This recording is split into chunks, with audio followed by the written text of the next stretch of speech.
শবে কদরের রাতের নামাজের কি নিয়ম? কয় রাকাত পড়বেন? প্রথম রাকাতে কোন সূরা পড়বেন, কতবার পড়বেন? দ্বিতীয় রাকাতে কোন সূরা পড়বেন, কত রাকাত পড়বেন? জানা আছে তো আপনাদের? জানা নাই? একজনও জানেন না? ইন্না লিল্লাহি ওয়া ইন্না ইলাইহি রাজিউন। হাজার হাজার মানুষের বিশাল সমাবেশ, আপনারা একজনও শবে কদর নামাজের নিয়ম জানেন না? এটা তো খুব খারাপ কথা ভাই, নিয়ম তো জানতে হবে। আচ্ছা আমি বলে দিচ্ছি। একটা দোয়া হাদিসে বর্ণিত হয়েছে, আম্মা জান আয়েশা রাদিয়াল্লাহু তাআলা আনহাকে নবী করিম সাল্লাল্লাহু আলাইহি সাল্লাম শিক্ষা দিয়েছেন, তুমি যদি লাইলাতুল কদর পাও তাহলে দোয়া করবা। কি দোয়া?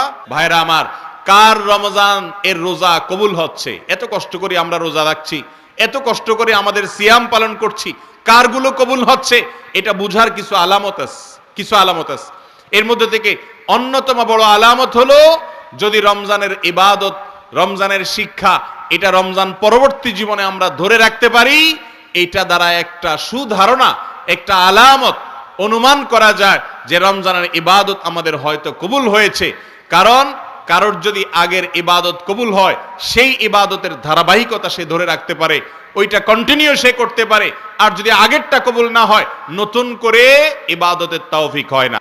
আল্লাহ রাব্বুল আলামিনের কাছে রমজান মাসে যদি আমরা রোনাজারি করে আগের গুনাহগুলোকে মাফ করাতে পারি এবং রমজানের শিক্ষা যদি আমরা ধারণ করে ধরে রাখতে পারি, তাহলে বোঝা যাবে যে আগে আমাদের রমজানের গুলো সব কবুল হয়েছে, আমাদের তওবা ইস্তিগফার আল্লাহ তাআলা কবুল করে নিয়েছেন। এই জন্য রমজানের পরেও আমাদের তাকওয়াকে ধরে রাখতে পেরেছি।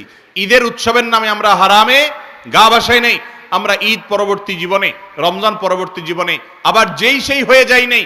এটা দেখে বোঝা যাবে যে আমাদের রমজানের কষ্টগুলো সার্থক হয়েছে, আল্লাহ সেগুলো কবুল করেছেন। আমরা সেরকম চেষ্টা করব তো ইনশাআল্লাহ। ভাইরা আমার, রমজানের সবচেয়ে গুরুত্বপূর্ণ দিনগুলো, সবচেয়ে গুরুত্বপূর্ণ মুহূর্তগুলো কোনগুলো, রমজানের কোন সময়গুলো সবচেয়ে দামি, এটা বুঝতে আমাদের সমাজের বেশিরভাগ রোজাদার ভাইরা বোনেরা আমরা ভুল করে ফেলেছি। রমজানের সবচেয়ে গুরুত্বপূর্ণ সময়গুলো হলো রমজানের শেষের সময়গুলো, শেষের 10টা দিন।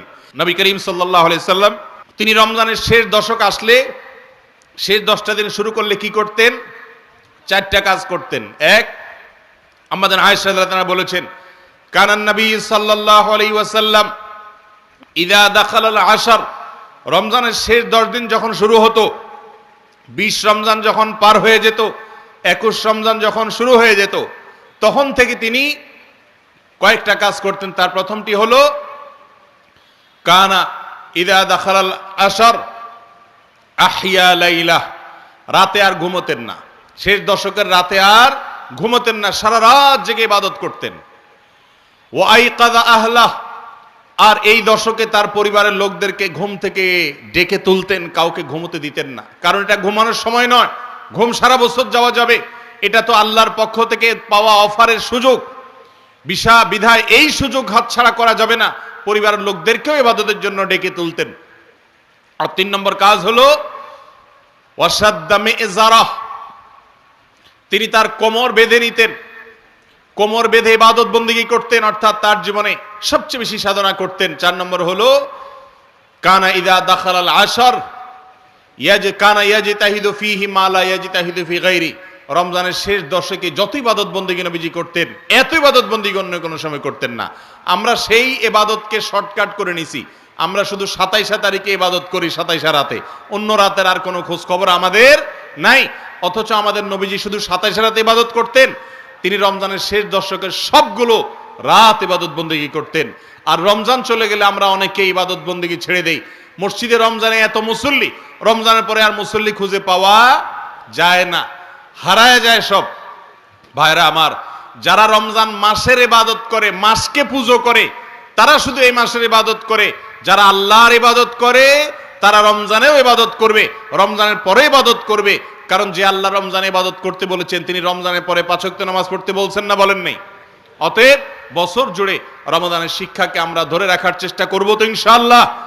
আল্লাহ আপনি আমাদের সিয়াম, আমাদের কিয়াম, আমাদের তারাবি, আমাদের রোজা, আমাদের এই ক্ষুধা এবং তৃষ্ণার কষ্ট করা, এত কষ্ট করে আমরা রাখছি এগুলো, আল্লাহ আপনি আমাদের এগুলো সবগুলোকে কবুল আর মঞ্জুর করে নিন। ভাইরা আমার, রমজান উপলক্ষে একটা সুযোগ থেকে আমরা বেশিরভাগ মানুষ বঞ্চিত, সেটা হলো রমজান মাস ক্ষমার মাস। ভাই, রমজান মাস আল্লাহর কাছ থেকে জাহান্নাম থেকে মুক্তির পরোয়ানা আদায় করে নেওয়ার মাস। আর এই কাজটা পাওয়ার জন্য আমাদেরকে একটি কাজ করতেই হবে, সেটা হলো এই মাসে আল্লাহর কাছে বেশি বেশি দোয়া করতে হবে।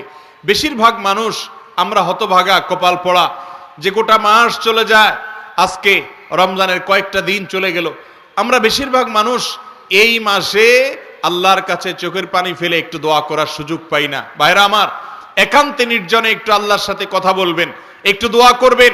আপনি এটা মনে করবেন না যে আমার দোয়া কি আর কবুল হবে, আমি কি আর কোনো হুজুর মানুষ। ভাইরা আমার, আপনি আল্লাহর বান্দা, আল্লাহ তাআলা তার বান্দার ইবাদত কবুল করবেন, বান্দার দোয়া কবুল করবেন। আল্লাহ বলেছেন উদউনি, হে আমার বান্দারা তোমরা আমার কাছে দোয়া করো, যেই দোয়া করবেন আস্তাজিব লাকুম, আল্লাহ ওয়াদা করেছেন আমি তোমাদের দোয়া কবুল করব। অতএব রমজান মাস চলে যাবে আর আপনি দোয়া করবেন না, এটা কোনোদিনই হতে পারে না। বিধায় এই মাস, গোটা মাস জুড়ে বেশি বেশি করে আল্লাহর কাছে দোয়া করব তো ইনশাআল্লাহ। আপনি কাজ করছেন ক্ষেত খামারে, আপনি মনে মনে আল্লাহর সাথে কথা বলেন, আল্লাহ আপনি এ মাসে কত মানুষকে মাফ করে দিবেন।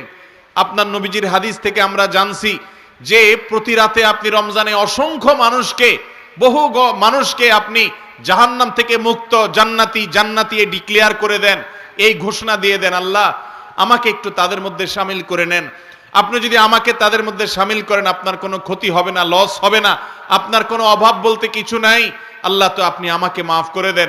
আমি কত ভুল করেছি, কত অন্যায় করেছি, কত পাপ করেছি, কত অপরাধ করেছি, মালিক আপনি আমাকে মাফ করে দেন।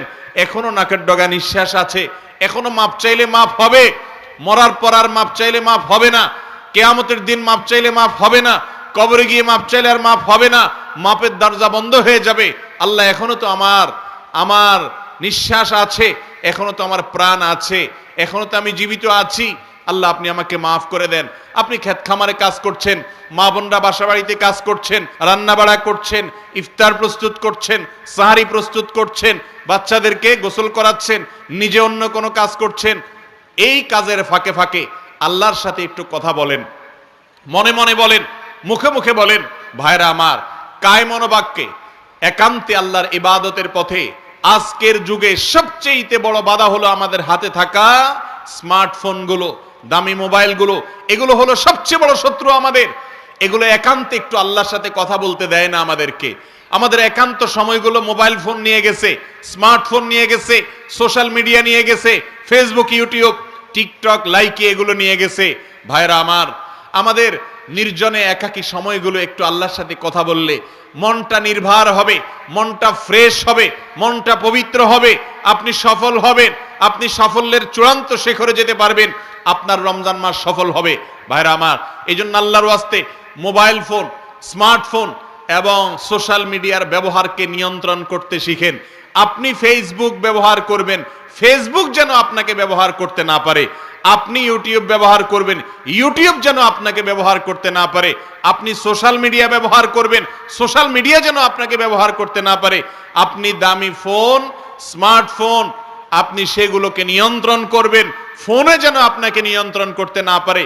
আপনি যদি অটোমেটিক হয়ে যান, ডাইরেক্ট হয়ে যান, দরকারে বেদরকারে সারাদিন শুধু মোবাইল হাতাইতে থাকেন, সারাদিন মোবাইল স্ক্রল করতে থাকেন, সারাদিন শুধুমাত্র একের পর এক ফেসবুক অ্যাপ খোলেন, অমুক অ্যাপ খোলেন, তমুক অ্যাপ খোলেন, কাজেও খোঁজেন, অকাজেও খোলেন, দিনের বেশিরভাগ সময় নষ্ট করেন, তাহলে মনে রাখবেন এই জীবনে আপনার কোনো অর্জন হবে না।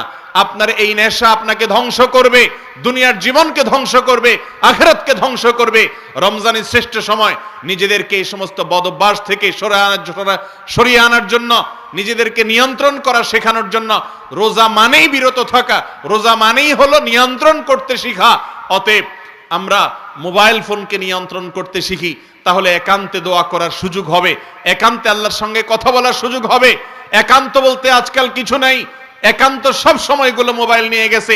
টয়লেটের ভেতরে একান্ত থাকে, তখনও মোবাইল আমাদের হাতে থাকে। আমরা নির্জন কক্ষে থাকি, তখনও আমাদের হাতে মোবাইল থাকে। আমরা একা একা থাকি, তখনও আমাদের মোবাইল থাকে। ঘুমাইতে যাই শোয়ার সময়, নিরিবিলি কোনো কাজ নাই, তখনও মোবাইল হাতে থাকে। এই মোবাইল আমাদেরকে বন্দী করে ফেলেছে, এই মোবাইল আমাদেরকে নিয়ন্ত্রণ করে ফেলছে। ভাইরা আমার, এই মাসটা, একটা মাসের জন্য আপনার যদি সৎ সাহস থাকে, আপনার এই স্মার্টফোন হয় বন্ধ করে দেন, আর না হলে এই অ্যাপগুলো ডিলিট করে দেন, এবং নিজেকে নিয়ন্ত্রণ করা শিখেন। আবারও বলছি, রোজা মানেই হলো নিজেকে নিয়ন্ত্রণ করা শিখা।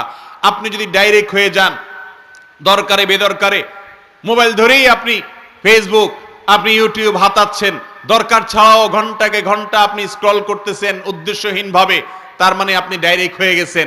আপনি এখন অসুস্থ হয়ে গেছেন, এই মোবাইলে আপনাকে চালাচ্ছে, মোবাইল আপনার ড্রাইভার হয়ে গেছে, ইঞ্জিন হয়ে গেছে,